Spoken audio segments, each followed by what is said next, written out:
ہو لاکھوں سلام اس آقا پر بت لاکھوں جس نے توڑ دیے، دنیا کو دیا پیغام سکون طوفانوں کے رخ موڑ دیے۔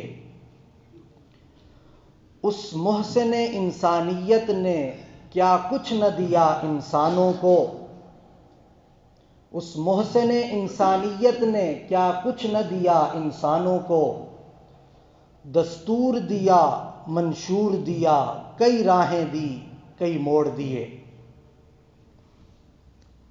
میرے واجب الاحترام قابل صد احترام بھائیوں، دوستوں، بزرگوں،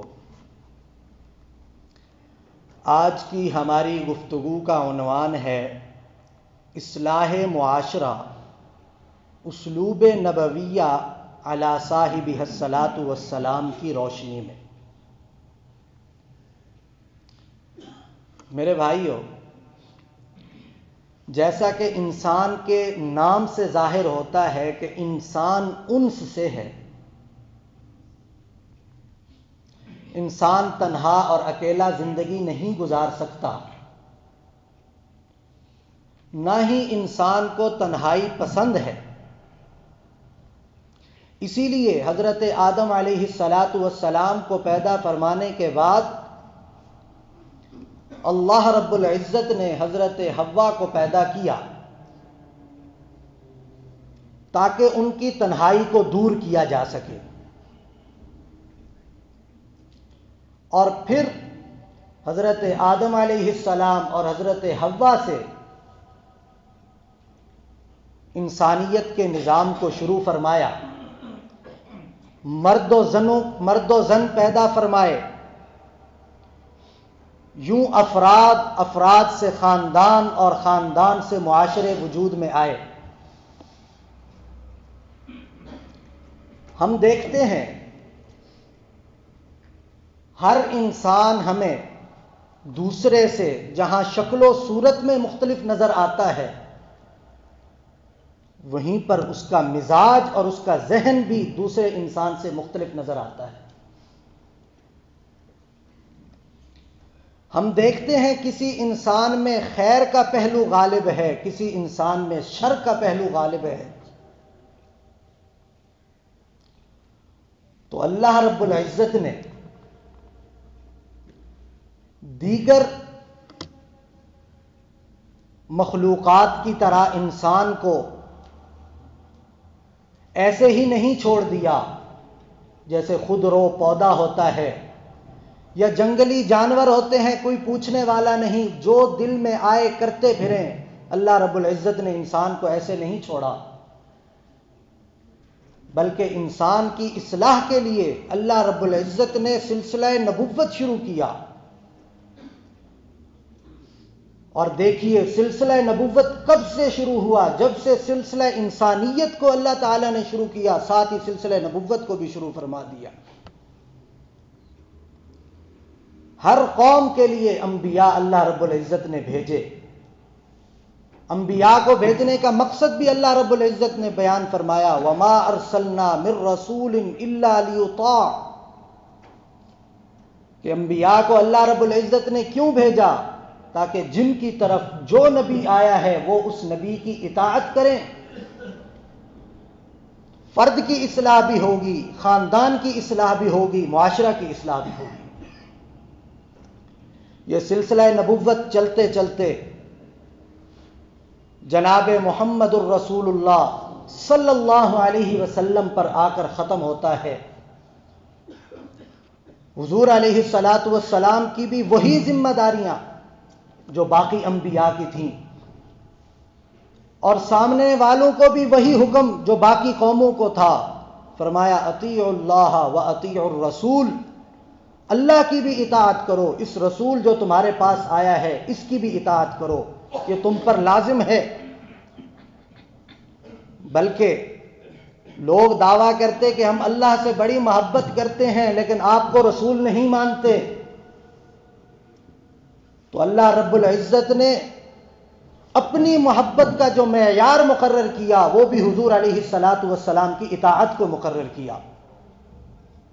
فرمایا قل ان کنتم تحبون اللہ، اگر تمہارا دعویٰ ہے کہ تم اللہ سے محبت کرتے ہو، فاتبعونی، میرے اس حبیب کی اطاعت کرو۔ جب اطاعت کرو گے تو تمہارا دعویٰ بھی سچا ہوگا۔ اس کے جواب میں یحببکم اللہ، اللہ بھی تم سے محبت فرمائیں گے۔ اور اطاعت کا بدلہ اللہ رب العزت کیا دیں گے؟ اطاعت کا بدلہ اللہ رب العزت یغفر لکم ذنوبکم، گناہوں کو معاف فرمانے کی صورت میں دیں گے۔ تو میرے بھائیو، گزشتہ قوموں میں دستور تو یہ تھا کہ جب بھی معاشرے کی اصلاح کی ضرورت پیش آتی، اللہ رب العزت اس قوم میں رسول بھیج دیا کرتے، نبی بھیج دیا کرتے، معاشرے کی وہ اصلاح فرماتے۔ لیکن ہم سب جانتے ہیں کہ سلسلہ نبوت حضور علیہ الصلاۃ والسلام پر ختم ہو چکا ہے۔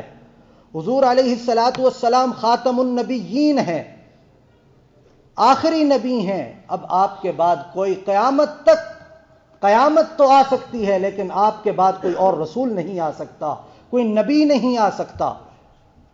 تو اب اگر معاشرے کی اصلاح کی ضرورت پیش آئے گی، معاشرہ بے راہ روی کا شکار ہوگا، تو اس معاشرے کی اصلاح کی ذمہ داری کس کی ہے؟ کیونکہ رسول نے آنا نہیں، تو معاشرے کو ایسے ہی چلنے دیا جائے گا؟ ہرگز نہیں، بلکہ اللہ تعالیٰ نے اس امت کی، امت محمدیہ صلی اللہ علیہ وسلم کی ذمہ داری گزشتہ انبیاء والی لگا دی کہ اب اگر معاشرہ بے راہ روی کا شکار ہوگا تو اس امت کی ذمہ داری ہے کہ اس کی اصلاح کرے۔ فرمایا کنتم خیر امت اخرجت للناس، اے امت محمدیہ تم سب سے بہترین امت ہو۔ تمہارا کام کیا ہے؟ تأمرون بالمعروف، لوگوں کو نیکی کا حکم بھی کرو گے، وتنہون عن المنکر، اگر کسی برائی میں وہ مبتلا ہیں تو ان کو اس برائی سے نکالنا، یہ بھی تمہارا کام ہے۔ تو میرے بھائیو، جب ہماری ذمہ داری انبیاء والی ہے تو ہم نے سب سے پہلا کام جو کرنا ہے وہ ہے اپنی اصلاح، کیونکہ جب تک فرد کی اصلاح نہیں ہوگی، خاندان کی نہیں ہوگی، خاندان کی نہیں ہوگی، سوال ہی نہیں پیدا ہوتا کہ معاشرے کی اصلاح ہو جائے۔ تو سب سے پہلا کام ہم میں سے ہر فرد کا، کیونکہ ہم میں سے ہر ایک الحمدللہ حضور علیہ الصلاۃ والسلام کا امتی ہے، تو ہم میں سے ہر ایک کی سب سے پہلی ذمہ داری یہ ہے کہ اپنے آپ کو حضور علیہ الصلاۃ والسلام کے اسوہ حسنہ کے مطابق ڈھالیں۔ اپنے آپ کو ہم دیکھیں کہ جو انعام یافتہ لوگ تھے انہوں نے اپنی زندگیوں کو کیسے گزارا، انہوں نے اپنی اصلاح کیسے کی۔ صحابہ کرام رضوان اللہ علیہم اجمعین کو دیکھیں کہ انہوں نے حضور صلی اللہ علیہ وسلم کی کیسے پیروی کی، ایسے پیروی کی کہ حضور علیہ الصلاۃ والسلام نے فرمایا اصحابی کالنجوم، میرے صحابہ ستاروں کی مانند ہیں، بِأَيِّهِمْ اقْتَدَيْتُمْ اهْتَدَيْتُمْ، جس کی بھی پیروی کرو گے فلاح پا جاؤ گے۔ یہ مقام کیوں مل رہا ہے؟ حضور علیہ الصلاۃ والسلام کی کامل اتباع کے نتیجے میں۔ اور پھر ہم میں سے ہر ایک کی ذمہ داری اللہ رب العزت نے جب لگائی، سب سے پہلے اپنی اصلاح، اور اپنے بعد پھر اپنے خاندان کی، اپنے گھر والوں کی۔ اللہ رب العزت فرماتے ہیں قُوا أَنفُسَكُمْ وَأَهْلِيكُمْ نَارًا، سب سے پہلے اپنے آپ کو جہنم کی آگ سے بچاؤ۔ اپنی اصلاح کی فکر کرو، جب اپنی اصلاح کی فکر ہو گئی وَأَهْلِيكُمْ نَارًا، اپنے گھر والوں کو بھی بچاؤ، یہ بھی تمہاری ذمہ داری میں شامل ہیں۔ کیسی آگ ہے؟ وَقُودُهَا النَّاسُ وَالْحِجَارَةُ، وہ آگ ایسی ہے، وہ جہنم کی آگ ایسی ہے کہ جس کا ایندھن انسان ہے اور پتھر ہے۔ اور پھر حضور علیہ الصلاۃ والسلام نے فرمایا الا کلکم راع وکلکم مسئول عن رعیتہ، تم میں سے ہر ایک نگہبان ہے، ہر ایک حاکم ہے۔ ہم حاکم صرف اس کو سمجھتے ہیں کہ جو ملک کی حکمرانی کرتا ہے، صوبے کی حکمرانی کرتا ہے، ضلع شہر کی حکمرانی کرتا ہے. نہیں میرے بھائیوں، ہم میں سے ہر ایک حکمران ہے، ہر ایک نگہبان ہے، ہر ایک کی رعایا موجود ہے. اور فرمایا ہر ایک سے قیامت کے دن اس کی رعایا کے بارے میں پوچھ ہونی ہے کہ اس کی کتنی فکر کی ہے. تو جب معاشرے کی اصلاح اب ہمارے ذمے ہے تو ہم نے اس میں بھی حضور علیہ الصلاۃ والسلام کے اسوہ حسنہ کو فالو کرنا ہے کہ حضور علیہ الصلاۃ والسلام نے معاشرے کی اصلاح کیسے کی. حضور علیہ الصلاۃ والسلام نے کیا طریقہ اختیار کیا کہ حضور صلی اللہ علیہ وسلم جس معاشرے میں تشریف لائے شرک کے گھٹا ٹوپ اندھیروں میں تھا، جہالت میں تھا. حضور علیہ الصلاۃ والسلام جب تشریف لائے اس شرک کو توحید میں بدل دیا. صرف 23 سال کا عرصہ جہالت کو علم میں بدل دیا، بد اخلاقی کو حسن اخلاق میں بدل دیا. غرض یہ کہ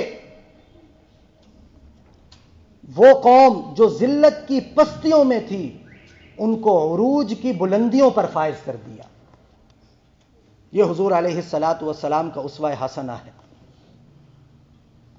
تو حضور صلی اللہ علیہ وسلم نے معاشرے کی اصلاح کیسے کی ہم میں سے ہر ایک کو سمجھنا ضروری ہے، کیونکہ ہماری ذمہ داری بھی اب وہی ہے جو حضور علیہ الصلاۃ والسلام کی ذمہ داری تھی. تو پہلا کام ہم نے جو کرنا ہے معاشرے کی اصلاح کے لیے، اپنی اصلاح کے بعد کہ جس کی ہم اصلاح کر رہے ہیں، اپنے گھر والوں کی، معاشرے کی، اپنے دوست احباب کی، جاننے والوں کی جن کی ہمیں فکر ہے، ان سے محبت بڑی ضروری ہے. دل میں یہ خیال ہو کہ میں نے اس کو اس آگ سے بچانا ہے جس کا ایندھن انسان اور پتھر ہیں. اگر دل کے اندر کڑن نہیں ہوگی، دل سوزی نہیں ہوگی تو میرے بھائیوں ہم معاشرے کی اصلاح نہیں کر پائیں گے. کیونکہ حضور صلی اللہ علیہ وسلم کے اندر اس قدر معاشرے کی اصلاح کی فکر تھی کہ اللہ رب العزت منظر کشی کرتے ہیں فَلَعَلَّكَ بَاخِعٌ نَفْسَكَ عَلَىٰ آثَارِهِمْ إِن لَّمْ يُؤْمِنُوا بِهَٰذَا الْحَدِيثِ أَسَفًا، کہ آپ اپنے نفس کو نقصان پہنچا لیں گے. آپ کو اس قدر فکر ہے ان لوگوں کی کہ اگر یہ ایمان نہ لائے تو باخع نفسک علی آثارہم، آپ اپنے آپ کو ہلکان کر دیں گے، تھکا دیں گے. یہ اللہ تعالیٰ حضور علیہ الصلاۃ والسلام کی اصلاح معاشرہ کی فکر کی منظر کشی کر رہے ہیں. ایک شخص حضور علیہ الصلاۃ والسلام کی خدمت میں حاضر ہوا، سلام کیا، ہاتھ سخت محسوس ہوئے.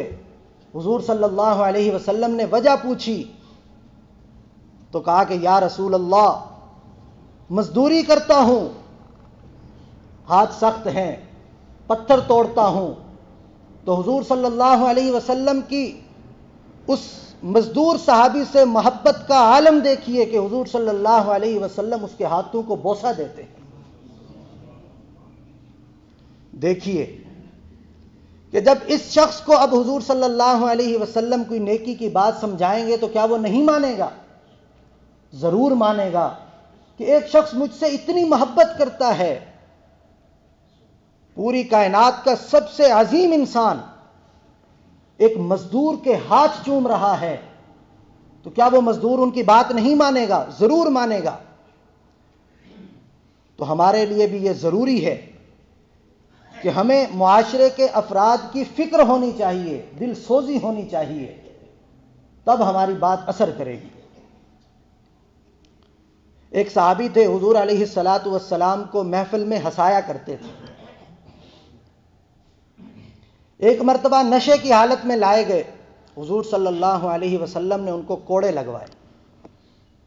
عرصہ گزر گیا، پھر لائے گئے، پھر حضور صلی اللہ علیہ وسلم نے سزا دلوائی. تو ایک صحابی نے ان کے بارے میں نازیبا کلمات کہے کہ اللہ تعالیٰ اس شخص پر لعنت کرے کہ جو بار بار حضور علیہ الصلاۃ والسلام کو تکلیف دے رہا ہے. تو حضور صلی اللہ علیہ وسلم نے فرمایا کہ تمہیں اس شخص کی خامیاں تو نظر آ رہی ہیں، ٹھیک ہے خامی ہے، شراب پی ہے، اور شراب الخمر جماع الاسم، تمام گناہوں کی جڑ یہ شراب ہے، گناہ بڑا ہے، لیکن تمہیں دوسری طرف یہ بھی دیکھنا چاہیے کہ یہ شخص اللہ اور اس کے رسول سے محبت کتنی کرتا ہے۔ تو اس لیے اس کے خلاف بات کر کے شیطان کو خوش نہ کرو، بلکہ یہ اس کے اگر خامیاں ہیں تو خوبیاں بھی دیکھو۔ تو ہم بھی معاشرے کے اندر اپنے گھر والوں میں جب ان کی اصلاح کی فکر کریں تو جہاں ان کی خامیاں سامنے ہوں وہاں ان کی خوبیاں بھی سامنے ہوں، پھر ہی ہم صحیح اصلاح کر پائیں گے۔ دوسری بات، میل جول رکھنا، یہ بھی بڑا ضروری ہے۔ حضور علیہ الصلاۃ والسلام کا میل جول دیکھیے، سفر میں ہیں تو سب کے برابر جو کام سب کے ذمے ہے آپ بھی کر رہے ہیں، کوئی صحابی کسی کام میں، کوئی صحابی کسی کام میں، حضور علیہ الصلاۃ والسلام جنگل کی طرف چل پڑتے ہیں، کیوں کہ کھانا بنانا ہے، اس کے لیے لکڑیوں کی ضرورت پڑے گی، وہ میں اپنے ذمے لیتا ہوں۔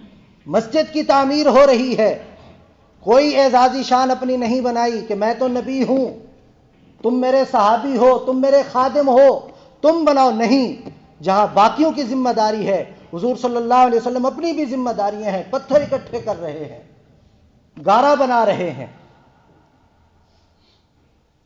کوئی آنے والا شخص اس انتظار میں نہیں ہے کہ وہ مجھے سلام کرے گا تو میں اس کو سلام کروں گا، سلام کا جواب دوں گا، نہیں، بلکہ چھوٹا ہے، بڑا ہے، جوان ہے، بوڑھا ہے، حضور علیہ الصلاۃ والسلام کی یہی کوشش ہے کہ میں سلام میں پہل کروں۔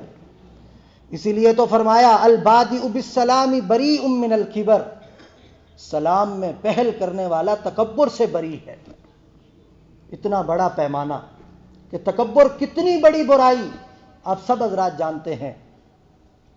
حضور علیہ الصلاۃ والسلام سلام میں پہل کرنے والا چھوٹا سا عمل دیکھنے میں کوئی محنت درکار نہیں ہے، صرف اپنے نفس کو کنٹرول میں رکھنا ہے کہ یہ بھی حضور علیہ الصلاۃ والسلام کا امتی ہے، کسی درجے میں اگر مجھ سے کم ہوا تو کیا ہوا، ممکن ہے کہ اللہ کی نظر میں یہ مجھ سے بھی بڑا ہو، تو سلام میں پہل کروں۔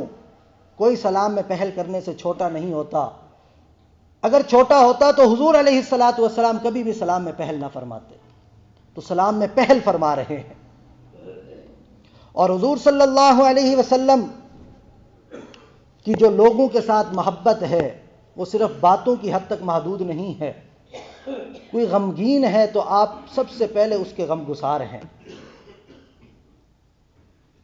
کوئی مرگ وفات میں ہے، قریب المرگ ہے، تو حضور صلی اللہ علیہ وسلم پہلے پہنچے ہوئے ہیں، توبہ کی تلقین کر رہے ہیں، کہیں یہ مسلمان جنت سے محروم نہ ہو جائے۔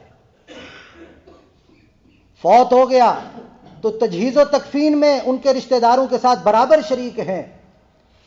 یہ معاشرے کی اصلاح ہو رہی ہے تاکہ دیکھنے والے لوگ مجھے دیکھیں، مجھے فالو کریں کہ تجہیز و تکفین ہر مسلمان کی ذمہ داری ہے۔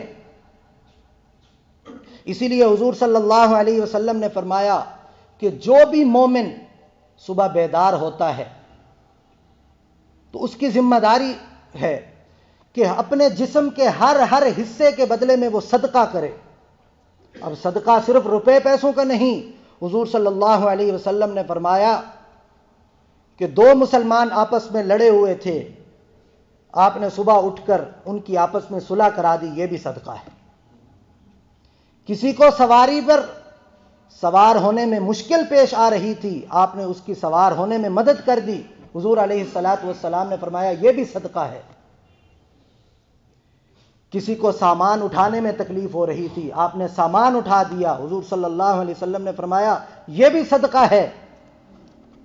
صبح صبح اٹھے، نماز کے لیے چل کر آ رہے ہیں، حضور صلی اللہ علیہ وسلم نے فرمایا یہ نماز کی طرف اٹھنے والا ہر قدم یہ بھی صدقہ ہے۔ چلتے ہوئے راستے میں کوئی تکلیف دہ چیز نظر آتی ہے جس سے لوگوں کو نقصان ہو سکتا ہے، وہ تکلیف دہ چیز آپ ہٹا دیتے ہیں، حضور صلی اللہ علیہ وسلم نے فرمایا یہ بھی صدقہ ہے۔ اور پھر اصلاح کے لیے ضروری کیا ہے کہ مواقع کی تلاش میں رہیں، موقع دیکھ کر اصلاح کریں۔ حضرت جابر رضی اللہ عنہ فرماتے ہیں کہ ایک مرتبہ صحابہ کرام رضوان اللہ علیہم اجمعین کی جماعت حضور علیہ الصلاۃ والسلام کے ساتھ بازار میں جا رہی تھی۔ حضور صلی اللہ علیہ وسلم نے دیکھا کہ ایک بکری کا چھوٹے کانوں والا بچہ مردہ حالت میں پڑا ہے، تو حضور صلی اللہ علیہ وسلم نے فرمایا کہ کون ہے جو اس کو 1 دینار میں خریدے گا، اور ساتھ ہی اس کے کان پکڑے، کیونکہ چھوٹے کان آپ حضرات جانتے ہیں کہ عیب دار جانور شمار ہوتا ہے۔ کان پکڑ کر کہا کہ کون ہے جو اس کو 1 دینار میں خریدے گا؟ صحابہ کرام رضوان اللہ علیہم اجمعین نے عرض کی، یا رسول اللہ صلی اللہ علیہ وسلم، ابھی تو یہ مر چکا ہے، اگر یہ زندہ بھی ہوتا تو چونکہ اس میں یہ چھوٹے کان کا ہونا عیب ہے، ہم پھر بھی اس کو 1 دینار میں نہ خریدتے۔ تو حضور صلی اللہ علیہ وسلم نے اس موقع سے فائدہ اٹھاتے ہوئے صحابہ کرام رضوان اللہ علیہم اجمعین کی اصلاح فرمائی کہ تمہاری نظر میں جو اس بکری کے بچے کی وقعت ہے، اللہ رب العزت کے ہاں دنیا کی اتنی وقعت بھی نہیں ہے۔ تو پھر ہم دیکھتے ہیں کہ دنیا کی محبت صحابہ کرام رضوان اللہ علیہم اجمعین کے دلوں سے کیسے نکلی، ذرہ برابر بھی دنیا کی محبت نہیں رہی، اللہ اور اس کے رسول کی محبت ہر چیز پر غالب رہی۔ یہ حضور علیہ الصلاۃ والسلام کا اسلوب ہی تھا کہ جنہوں نے صحابہ کو اس مقام پر فائز کیا۔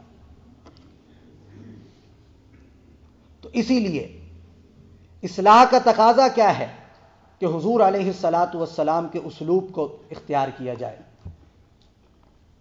جب ہم کسی کی اصلاح کرنا چاہتے ہیں، اپنے بچے کی، گھر والوں کی، تو ضروری ہے کہ 3 چیزوں کا خیال کریں۔ ایک تو جو ہم اس کو بات کہہ رہے ہیں، جو اس کی خامی ہم اسے بتا رہے ہیں، وہ واقعی صحیح ہو، کیونکہ اگر وہ خامی اس کے اندر موجود نہیں ہوگی اور ہم اس پر الزام تراشی کر دیں گے، کبھی بھی اس کی اصلاح نہیں ہو سکتی، چاہے وہ بچہ ہی ہو۔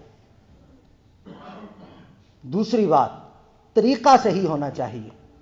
جب ہم بات سمجھا رہے ہیں تو پھر محبت نظر آنی چاہیے، اگلے بندے کو یہ نظر آنا چاہیے کہ یہ مجھ سے یہ عیب نکالنا چاہتا ہے۔ ڈانٹ ڈپٹ کا طریقہ نہ ہو، پیار محبت کا طریقہ ہو۔ اور پھر موقع بھی دیکھنا چاہیے کہ جب ہم اصلاح کر رہے ہیں، بچے کی بھی اصلاح اگرچہ کر رہے ہیں، تو دیکھیں اس کے دوست احباب ساتھ موجود نہ ہوں، کیونکہ اس کو شرمندگی ہوگی، وہ آپ کا اثر قبول کبھی بھی نہیں کرے گا۔ تو اسی لیے ان 3 باتوں کا خیال رکھنا بہت ضروری ہے۔ حضرت علی رضی اللہ عنہ نے فرمایا کہ لوگوں کی میلان کا خیال کرو، نصیحت کرتے وقت یہ دیکھو کہ اگلا بندہ نصیحت لینا بھی چاہتا ہے کہ اس وقت وہ لینا نہیں چاہتا۔ اگر تم وہ لینا نہیں چاہتا، تم زبردستی دینے کی کوشش کرو گے، فرمایا وہ قبول نہیں کرے گا، وہ قبول کبھی نہیں کرے گا۔ ایک شخص حضور علیہ الصلاۃ والسلام کی خدمت میں حاضر ہوتے ہیں، عرض کرتے ہیں، یا رسول اللہ صلی اللہ علیہ وسلم، قیامت کب آئے گی؟ تو حضور صلی اللہ علیہ وسلم یوں بھی جواب دے سکتے تھے کہ اللہ اس کا علم بہتر جانتے ہیں۔ حضور صلی اللہ علیہ وسلم قیامت کی چند نشانیاں بھی بیان فرما سکتے تھے، لیکن حضور صلی اللہ علیہ وسلم نے اس موقع پر بھی اصلاح کا دامن نہیں چھوڑا۔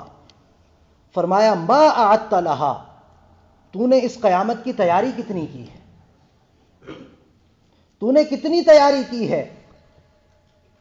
تو وہ صحابی عرض کرتے ہیں، یا رسول اللہ صلی اللہ علیہ وسلم، نمازوں اور روزوں کے ذریعے تو میری اتنی تیاری موجود نہیں ہے، اتنی تیاری نہیں کر پایا،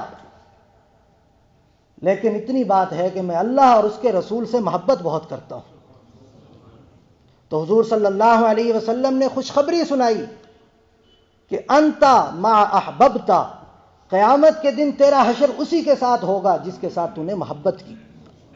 اور ایک اور موقع پر ارشاد فرمایا، المرء مع من احبا، قیامت کے دن انسان اسی کے ساتھ ہوگا جس کے ساتھ اس نے محبت کی ہوگی۔ تو اس لیے بھی ضروری ہے کہ ہمیں اللہ رب العزت سے محبت ہو، حضور علیہ الصلاۃ والسلام سے محبت ہو، اور انعام یافتہ لوگوں سے محبت ہو، تاکہ کل قیامت کے دن ہمارا حشر بھی انہی کے ساتھ ہو۔ ہمارے رول ماڈل یہ ہوں، نہ کہ غیر المغضوب، مغضوب علیہم نہ ہوں، کہ جن پر اللہ کا غضب ہوا ہے اور ہم ان کو اپنا رول ماڈل سمجھتے ہیں، ہم ان کو فالو کرنے کی کوشش کرتے ہیں۔ خدا نہ خواستہ کہیں اس وعید میں ہم نہ آ جائیں کہ المرء مع من احبہ، کہ قیامت کے دن انسان کا حشر اسی کے ساتھ ہوگا جس کے ساتھ اس نے محبت کی ہو۔ اور پھر سب سے بڑی اور بنیادی جو ضرورت ہے، اگر ہم معاشرے کی اصلاح کرنا چاہتے ہیں، اپنے کردار کو مضبوط کریں، کیونکہ اگر ہم جو بات کسی کو سمجھانا چاہ رہے ہیں وہ ہمارے اپنے اندر نہیں ہے تو وہ بات اثر نہیں کرے گی۔ بلکہ قرآن پاک میں اللہ رب العزت فرماتے ہیں، یا ایھا الذین آمنوا لم تقولون ما لا تفعلون، اے ایمان والو ایسا کہتے کیوں ہو جو تم خود کرتے نہیں ہو۔ جو ہمارا عمل نہیں ہوگا، ہم کسی کو سمجھانا چاہیں گے، وہ بات اثر نہیں کرے گی۔ تو اس لیے ضروری ہے کہ ہم حضور علیہ الصلاۃ والسلام کے امتی ہیں، تو حضور صلی اللہ علیہ وسلم کی ہر سنت پر عمل کریں، حضور صلی اللہ علیہ وسلم کے ہر اسلوب کو اختیار کریں، تبھی ہمارے معاشرے کی اصلاح ہو سکتی ہے، تبھی افراد کی اصلاح ہو سکتی ہے، اور تبھی خاندان کی اصلاح ہو سکتی ہے۔ اللہ تعالی عمل کی توفیق عطا فرمائے۔ وآخر دعوانا الحمدللہ رب العالمین۔